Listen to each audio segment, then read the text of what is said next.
Hello, everyone, and welcome back to Native Echo Podcast, where we make English simple and enjoyable. I'm Harper. And I'm Julian. Hello to all of our wonderful listeners wherever you are in the world right now. Julian, I have to tell you something a little embarrassing. Go ahead. I feel like this is going to be good. So, yesterday I was at a coffee shop near my apartment, new place, just opened, and I walked in, looked at the menu, and I genuinely did not understand half of what was written on it. Like, I know what coffee is, I drink it every single morning, but the menu had words like cortado, macchiato, cold brew, single origin, natural process. And you just stood there. I stood there for a very long time, pretending to read it carefully while the person behind me was clearly waiting. And finally, I just pointed at something and said, "I will have that one, please." What did you end up with? I have no idea. It was small and very strong, and my hands were shaking for 2 hours. That is not a coffee experience. That is a medical event. It really was. But here is the thing, Julian. I started thinking about it afterward, and I realized coffee culture has become so much more complicated than just a hot drink in the morning. There is a whole language around it now, a whole lifestyle. And that is exactly what we are talking about today. Coffee culture. What it actually means, how it has changed, and why so many people feel so strongly about it.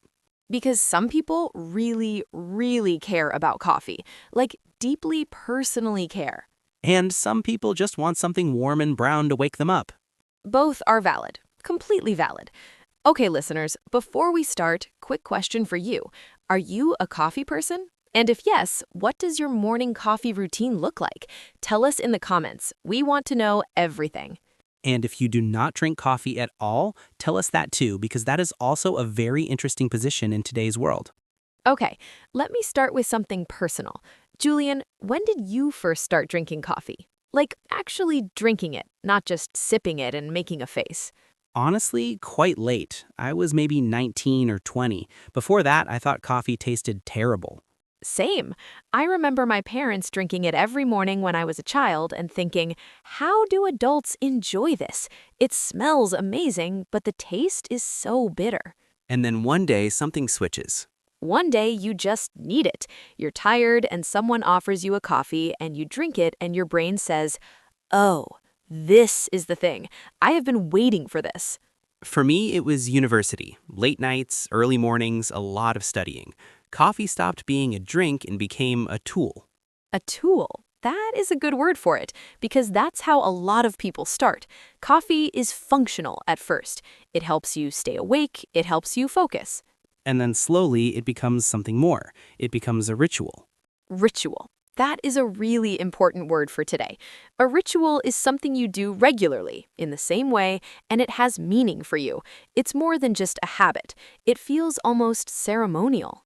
Like you have steps. You follow the same order every time, and if something interrupts those steps, the whole day feels off. Yes, I have a friend who makes coffee at home every morning. She has a specific mug she always uses, she makes the coffee in a specific way, and one morning her mug was in the dishwasher. She had to use a different one, and she said the coffee tasted wrong. The coffee did not taste wrong. The ritual was broken. Exactly. And that's what coffee becomes for a lot of people. It's not just the drink, it's the moment, it's the sitting down, it's the quiet before the day starts. There's something therapeutic about it. Therapeutic means it makes you feel better, almost like it heals something. Not physically necessarily, but emotionally. Like a reset button. Exactly. You hold the warm cup, you breathe in the smell, and for a few minutes, nothing else exists. I think that's why so many people say they need coffee before they can talk to anyone. It's not really about the caffeine, it's about that quiet moment of transition. From sleep mode to people mode. Sleep mode to people mode. Perfect. Okay, so let's talk about where people drink their coffee, because this has changed so much. Julian, do you make coffee at home or do you go out for it? Honestly, both. It depends on the day. Weekdays, I usually make it at home because it's faster, but on weekends, I love going to a coffee shop. Me too. And I think coffee shops have become something very specific in modern life. There's actually a concept for it, the third place. Oh, I know this one. What does it mean exactly? So, the idea is that everyone has a first place, which is home, and a second place, which is work or school.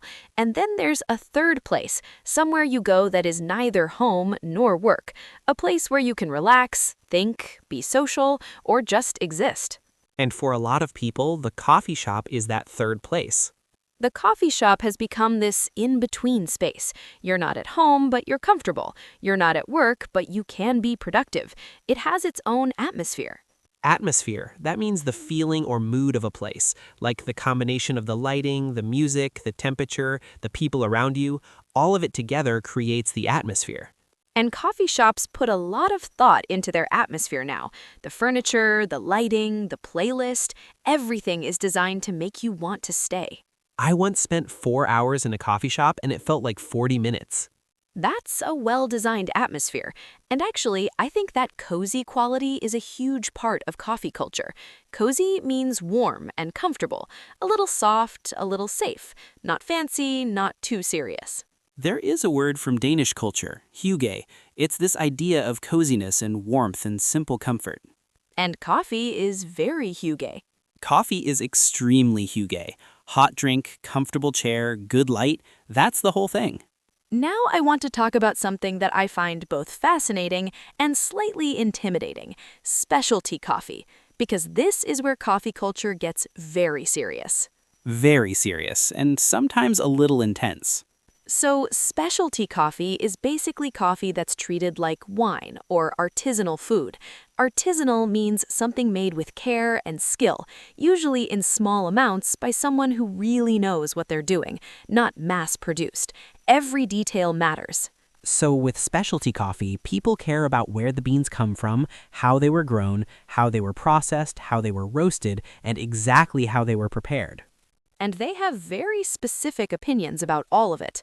Julian, have you ever asked a specialty coffee person what kind of coffee they recommend and then listened to the answer?